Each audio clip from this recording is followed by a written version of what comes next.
नमस्कार। देश और दुनिया की बड़ी और मेन खबरों के साथ मैं आपका मैक स्वागत करता हूं इनसाइड डेली में। यहां बात होती है सिर्फ सच की, बिना शोर के। तो चलिए शुरू करते हैं आज की 10 प्रमुख खबरें। चलिए शुरू करते हैं आज की पहली बड़ी खबर के साथ। मोदी सरकार का बड़ा कदम, भारत ओमान ने ऐतिहासिक सेपा MFTA पर हस्ताक्षर किए। भारत और ओमान ने कॉम्प्रिहेंसिव इकोनॉमिक पार्टनरशिप एग्रीमेंट यानी सेपा पर किया हस्ताक्षर। यह ऐतिहासिक समझौता मस्कट में संपन्न हुआ। समझौते के बाद एक बड़ी अच्छी खबर, जिसमें 98% भारतीय उत्पादों को शुल्क मुक्त पहुंच देने पर सहमति। इससे James and jewellery, textiles, apparels, pharmaceuticals, automobile जैसे उद्योगों को बड़ा लाभ मिलने की उम्मीद। इसी तरह भारत भी ओमान से आने वाले कई उत्पादों पर कस्टम शुल्क में करेगा कटौती। प्रधानमंत्री मोदी ने इस साझेदारी को 21वीं सदी की नई शुरुआत बताया। प्रधानमंत्री मोदी को मस्कट में ओमान के सर्वोच्च नागरिक सम्मान ऑर्डर ऑफ ओमान से सम्मानित किया गया। पीएम मोदी को ऑर्डर ऑफ ओमान सम्मान ओमान के सुल्तान ने प्रदान किया। अब तक प्रधानमंत्री को करीब 29 अंतर्राष्ट्रीय सम्मान मिल चुके हैं। ये सम्मान उनकी समझौते के बाद एक बड़ी अच्छी खबर, जिसमें 98% भारतीय उत्पादों को शुल्क मुक्त पहुंच देने पर सहमति। नरेंद्र मोदी 20 और 21 दिसंबर को असम का 2 दिवसीय दौरा करेंगे।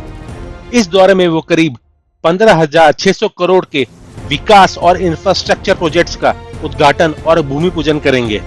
20 दिसंबर को पीएम मोदी गुवाहाटी के लोकप्रिय गोपीनाथ इंटरनेशनल एयरपोर्ट के नए टर्मिनल का उद्घाटन भी करेंगे।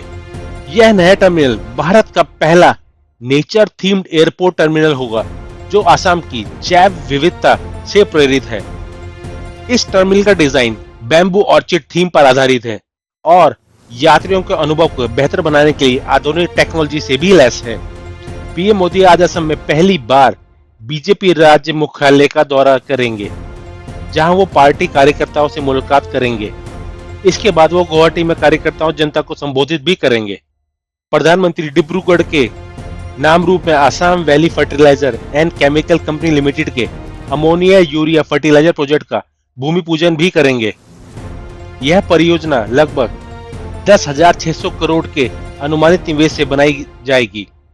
इससे असम और पड़ोसी राज्यों में खाद की मांग पूरी करने में मदद मिलेगी। इस परियोजना से फर्टिलाइजर इंपोर्ट पर निर्भरता कम होगी तथा आत्मनिर्भर भारत को बढ़ावा मिलेगा।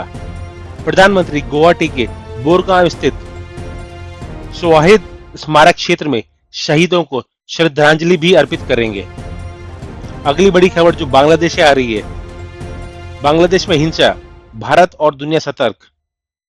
बांग्लादेश में शेख हसीना के विरोधी नेता उस्मान हादी की मौत। चीफ एडवाइज मोहम्मद यूनुस ने मौत की पुष्टि की। इस दौरान ढाका के नजदीक धर्म का अपमान करने के लिए आरोप में एक हिंदू युवक को पीट कर मार डाला गया। बीसीसी बांग्ला की रिपोर्ट के मुताबिक युवक के शव को नग्न करके एक पेड़ से लटकाकर आग लगा दी गई। मृतक की पहचान दीपू चंद्र दास के रूप में की गई है। ढाका समेत कई शहरों में सरकारी इमारतों और मीडिया हाउसेस पर हमले हुए। सुरक्षा बलों की तैनाती बढ़ा दी गई। भारत ने बॉर्डर सिचुएशन पर कड़ी नजर। विदेश मंत्रालय ने भारतीय नागरिकों के लिए एडवाइजरी जारी करी। रिफ्यूजी मूवमेंट की आशंका से सिक्योरिटी एजेंसीज ने अलर्ट जारी किया। यूएन और इंटरनेशनल कम्युनिटी ने संयम बरतने की अपील की। अगली बड़ी खबर, कर्नाटका में hate speech control bill pass. Karnataka विधानसभा ने आज hate speech regulation bill pass किया। इस कानून का उद्देश्य सांप्रदायिक भाषण पर रोक लगाना है। इस कानून के तहत अधिकतम 7 साल की कैद और 50,000 रुपए से लेकर 1,00,000 रुपए तक का जुर्माना हो सकता है।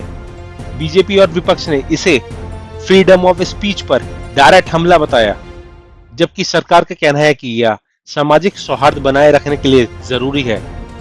बिल में सोशल मीडिया कंटेंट भी शामिल किया गया है। पुलिस को नए अधिकार दिए गए हैं। कानूनी विशेषज्ञों की नजर अब सुप्रीम कोर्ट पर है। No PUC no fuel, Delhi में नियम लागू। दिल्ली में वायु प्रदूषण के खिलाफ सबसे सख्त कदम लागू कर दिया गया है। नो पीयूसी नो फ्यूल नियम अब से प्रभावी है, यानी बिना वैध पीयूसी के नहीं मिलेगा पेट्रोल डीजल। यह कदम ग्रैब 4 की सबसे सख्त एंटी पॉल्यूशन कार्रवाई के तहत उठाया गया है। राजधानी में AQI खतरनाक स्तर पर पहुंच गया है। दिल्ली गवर्नमेंट और CAQM ने इस नियम को लागू किया। इसके तहत BS4 से कम मानक वाले वाहनों की दिल्ली में एंट्री पर भी बैन लगाया गया। वर्क फ्रॉम होम पर भी सरकारी और निजी कार्यालयों को निर्देश दिए गए। परिवहन विभाग ने 50 मीटर से कम विजिबिलिटी पर बसों को रोकने के दिए निर्देश। रेलवे और फ्लाइट सर्विसेज में भी विजुअल डिसरप्शन के कारण सेवाएं प्रभावित हुई। संसद में दिल्ली NCR के वायु प्रदूषण पर बहस आयोजित। लोकसभा में नियम 193 के तहत यह चर्चा एनवायरमेंट मंत्री भूपेंद्र यादव द्वारा जवाब देने के लिए निर्धारित की गई है। सांसदों ने AQI data, public health impact और कंट्रोल मेजर पर उठाए सवाल। अगली बड़ी खबर, इंश्योरेंस सेक्टर में 100% FDI को संसद की मंजूरी। संसद ने आज insurance laws amendment bill pass कर दिया, जिसमें इंश्योरेंस सेक्टर में 100% FDI इन्वेस्टमेंट की अनुमति मिल गई है। इससे पहले फॉरेन इन्वेस्टमेंट की सीमा 74% थी, जिसे सरकार ने निवेश बढ़ाने के लिए हटाया है। सरकार का दावा है कि इससे ग्लोबल इंश्योरेंस कंपनियां भारत में बड़े स्तर पर निवेश करेंगी। इससे इंश्योरेंस पेनिट्रेशन खासकर रूरल और सेमी अर्बन क्षेत्रों में बढ़ने की उम्मीद। हेल्थ इंश्योरेंस और लाइफ इंश्योरेंस दोनों सेगमेंट को इसका सीधा फायदा मिलेगा। सरकार ने कहा IRDAI के पास फुल रेगुलेटरी कंट्रोल रहेगा और सेफगार्ड मौजूद हैं। अगली बड़ी खबर, WTO में चीन बनाम भारत ट्रेड डिस्प्यूट। चीन ने WTO में भारत के खिलाफ ट्रेड डिस्प्यूट दर्ज कराया। मामला ICT टैरिफ और सोलर सेक्टर सब्सिडीज से जुड़ा है। भारत ने इसे अपनी सेल्फ रिलायंस पॉलिसी से जोड़कर देखा। रिन्यूएबल एनर्जी सेक्टर पर इसका डायरेक्ट असर पड़ सकता है। अगली बड़ी खबर, भारत के रिजर्व फॉरेक्स में मजबूत बढ़ोतरी। RBI के ताजा आंकड़ों के अनुसार भारत में फॉरेक्स रिजर्व बढ़े। रिजर्व में लगभग $1.68 बिलियन की बढ़ोतरी। टोटल रिजर्व $689 बिलियन के पास पहुंच गया है। इंपोर्ट कवर सुरक्षित स्तर पर बना हुआ है। ग्लोबल वॉलेटिल के बीच यह एक बहुत बड़ी खबर है। अगली बड़ी खबर, इंडिगो पर CCI की जांच शुरू। कंपटीशन कमीशन ऑफ इंडिया ने इंडिगो पर जांच शुरू की। जांच फ्लाइट डिसरप्शन और कस्टमर कंप्लेंट्स को लेकर है। मार्केट डोमिनेंस और प्राइस प्रैक्टिसेस पर भी सवाल होंगे। DGCA भी मामले को मॉनिटर कर रहा है। अगर वॉयलेशन मिले तो इंडिगो पर पेनल्टी संभव। अगली बड़ी खबर, सेबी ने फाइनेंशियल डिस्क्लोजर रूल का फैसला टाला। सेबी का निर्णय वरिष्ठ अधिकारियों और बोर्ड के सदस्यों पर्सनल एसेट डिस्क्लोजर रूल पर अंतिम निर्णय अभी स्थगित। प्राइवेसी और ट्रांसपेरेंसी के बीच संतुलन की दलील दी गई। इन्वेस्टर की तरफ से इस पर प्रतिक्रिया मिक्स रही। गवर्नमेंट स्टैंडर्ड पर बहस तेज। फाइनल फ्रेमवर्क अभी पेंडिंग। अब रुख करते हैं शेयर मार्केट का। आज के टॉप 5 गेनर रहे Rain Industries, Rajesh exports, PDSL, Sun Pharma Advance, Prism Johnson. जबकि टॉप 5 लूजर रहे टेल्ला platforms, Shree Renuka sugars, Blue Star, 5 star business, Kirloskar oil engines. Commodity price पर नजर डालें तो gold, crude, natural gas, zinc आज हल्के दबाव में रहे, जबकि सिल्वर, कॉपर और लीड में थोड़ी बढ़ोतरी देखी गई। Z5 पर तेलुगु वेब सीरीज नए नाम रिलीज। तेलुगु वेब सीरीज नए नाम आज Z5 पर रिलीज हो गई। यह एक साइकोलॉजिकल थ्रिलर वेब सीरीज है। इसमें वरुण संदेश मुख्य भूमिका में है। कुल 6 एपिसोड की यह सीरीज डॉक्टर नयन के किरदार के इर्द गिर्द घूमती है, जो एक नेत्र रोग विशेषज्ञ हैं, और यह एक रहस्यमय जुनून के जुड़ा हुआ कहानी है। कुल 6 एपिसोड की यह सीरीज डॉक्टर नयन के किरदार पर आधारित है, जो एक आई स्पेशलिस्ट हैं, और यह कहानी उनके रहस्यमय ऑब्सेशन से जुड़ा हुआ है। अब बढ़ते हैं स्पोर्ट्स की खबरों पर। भारत ने साउथ अफ्रीका को 30 रन से हराकर T20 सीरीज जीती। आज हुए इस रोमांचक मैच में भारत ने साउथ अफ्रीका को 30 रन से हराकर T20 सीरीज जीतने का एक और अध्याय लिखा। इस मजेदार और दिलचस्प मुकाबले में भारतीय बल्लेबाजों ने शानदार प्रदर्शन किया। टॉस हारने के बाद बल्लेबाजी करने आई भारतीय टीम ने 20 ओवर में 5 विकेट पर 231 रन की मजबूत पारी बनाई। इस मजेदार और दिलचस्प मुकाबले में भारतीय बल्लेबाजों ने शानदार प्रदर्शन किया।